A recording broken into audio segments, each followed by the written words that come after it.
যারা বলে পিআর পদ্ধতিতে নির্বাচন চাই, ভাই সাহেব আপনারা পিআর পদ্ধতি বুঝেন? পিআর পদ্ধতি গায়ে দেয় নাকি খায়?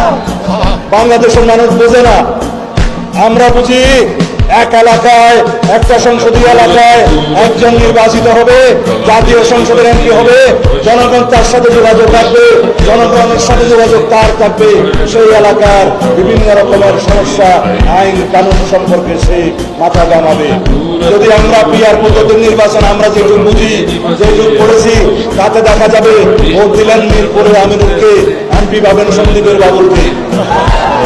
এই পদ্ধতির নির্বাচন বাংলাদেশের মানুষ চায়ও না, জানেও না।